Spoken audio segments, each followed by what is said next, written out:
Hey, this is Mark Washington. Welcome to another episode of 3 to Make 2 podcast, all your NBA news and latest. And we're going to start out with Zion's weight and then his contract.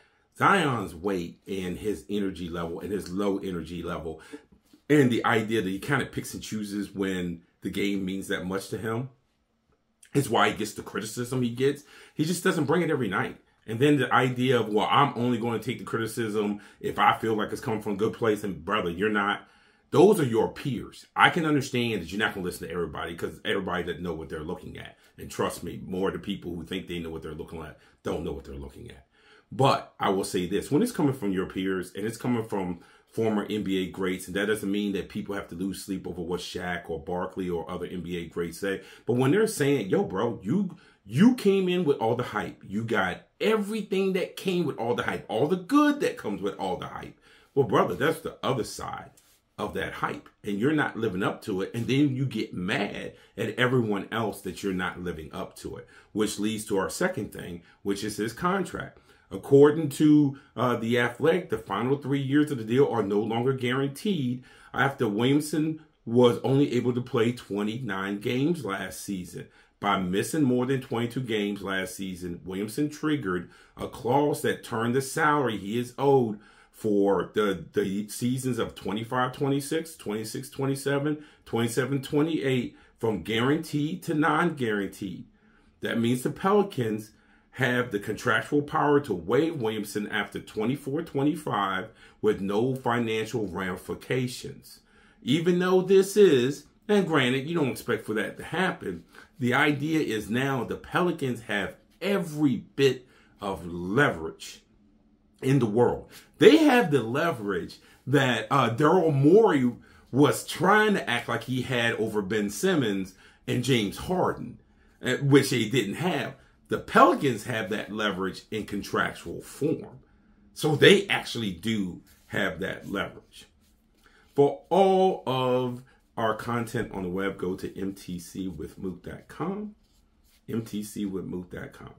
So Gilbert Arenas was on with Bomani Jones. Bomani Jones is one of my favorite voices, one of my favorite places and podcasts to visit. The guy is educationally brilliant. He talks about sports from a different angle, but also from an intelligent angle and from an angle that for a lot of us, that's an educated angle, and I love it. So we had Gilbert Arenas on, which people will argue is the exact opposite of that. But Gilbert Arenas' podcast is becoming one of the more popular podcasts out there. And there was something that Gilbert said that, hey, man, it made me think, which is we need to stop grouping players by draft class and start grouping players by age. And when he said that, I went ahead, did some research, went to some sites that had some advanced analytics and, your standard NBA statistics and stuff. And one of the players that Gilbert Arenas had mentioned was Cade Cunningham. And so I started thinking to myself, that's a great place to start. So Cade Cunningham is 22 years old. So in his draft class, you know how bad the Detroit Pistons are, and we're going to talk about that a little bit later. You know how bad the Detroit Pistons are. So now the question becomes, can he get them to where they need to get to when you are as high as a pick as him? So he's 22 years old. So I went to look at other 22-year-olds. Well, one of them is Jaime Jaquez Jr. He's also 22. But whereas Cade Cunningham has 3 years or 4 years in the league, Jaime Jaquez Jr. is a rookie. So we look at him as, oh, man, he's contributing on a real good team as a rookie. He's 22 years old. You know who else is 22 years old?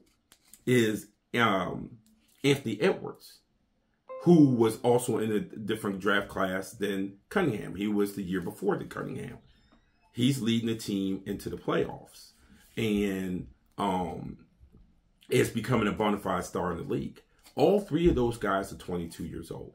Where this makes a difference, and what Gilbert was alluding to, Now our expectations of where Jaime Jaquez Jr. should be on the floor and where Cade Cunningham should be on the floor changes. Because now you're not comparing them to what draft class they're in. You're comparing them to players their age. And at Anthony Edwards at the age of 22, you're looking at Anthony Edwards and you're like, Cade Cunningham isn't there. And I don't even know if Cade Cunningham's going to get there. Jaime Jaquez Jr. isn't there. I don't even think that Jaime Jaquez Jr. is going to get there.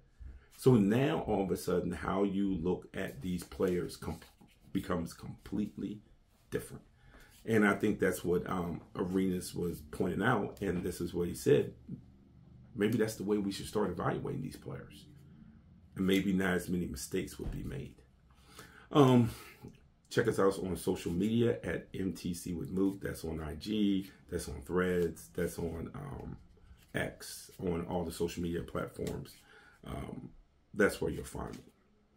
So I did an article earlier. Please jump on mtcwithmook.com and you'll see it with the NBA talking about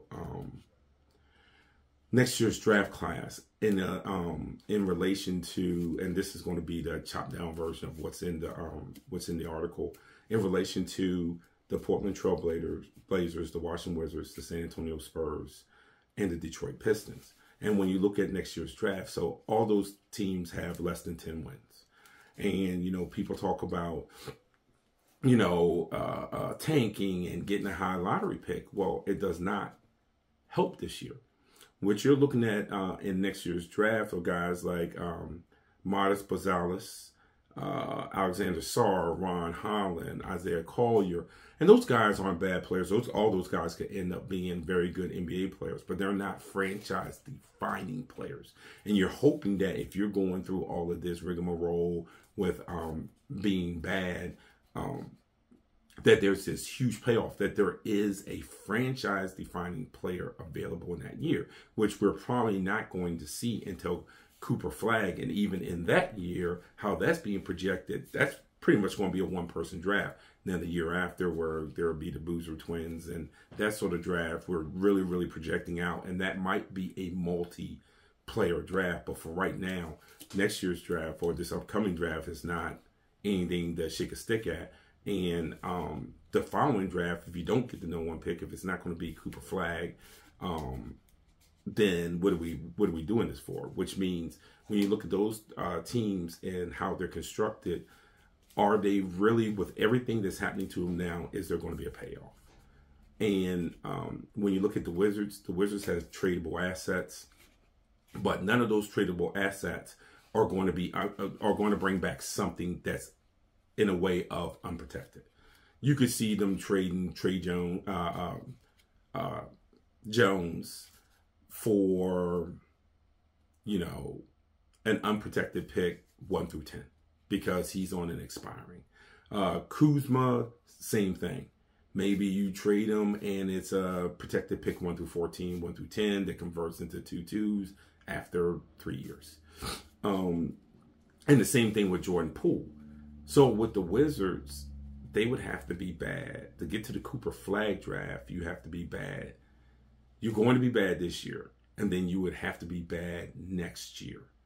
And then you would have to hope that you win the lottery. And this is all assuming that Cooper Flagg is going to be one and done. For Portland, they have a couple of tradable assets in Jeremy Grant being one. And with them, it's a little bit different because you do have Shaedon Sharpe, you do have Scoot Henderson, you do have DeAndre Ayton. So they kind of have a little bit of a core. And then it's going to be what you're going to do with guys like Malcolm Brogdon and those type of guys. But you can get picks. But again, those aren't unprotected picks. So what does Portland do? Do they still bottom out 2 years from now? And does that help them? Detroit is, to me, in the worst. Because Detroit has made the mistake that the Houston Rockets just got out of. Houston realized that being bad for years and getting all these high picks, even if these high picks are good, it's not going to get you up there for the NBA to compete for a title. It might not get you out of playing in the play-in. Because if you want to win in the NBA, especially in today's NBA, you've got to have veterans. So Houston brought in Fred VanVleet. Houston brought in Dillon Brooks. So that's what made sense to go with these young guys. Older guys who are not only showing you how to play, but actually are productive for how to play. So they're not putting, Udonis Haslam or someone to sit on the bench as a mentor. No. These are guys who can still play. Well, Detroit is stuck with a bunch of young guys. And those young guys are not going to turn the table around. So Cade Cunningham isn't going anywhere. So do you eventually move Ivy? Then you have Duran. Do you eventually move him or Isaiah Stewart or one of those guys? But how they're presently constructed, the NBA is not built for you to draft 4 young guys and you think in year 4 that those 4 young guys are going to win 65 games in the league. Unless you are adding usable veterans on that roster, it's just not formula. Houston got off that narcotic. Detroit has to be the next to get off of that narcotic. So when you think about it that way, that's where we are. And so being bad this year just really does not help. Doesn't help any of those guys unless one of the top draft picks really outkick their coverage, because those teams are looking for franchise-defining players. They're not looking for players that will be solid. They're looking for franchise-defining players. So tough. It's tough to wait 2 drafts to find someone who could define your franchise. But thank you very much for joining me in this latest episode of 3 to Make 2 podcast. Keep joining all of our podcasts on the MTC network. Have a good day.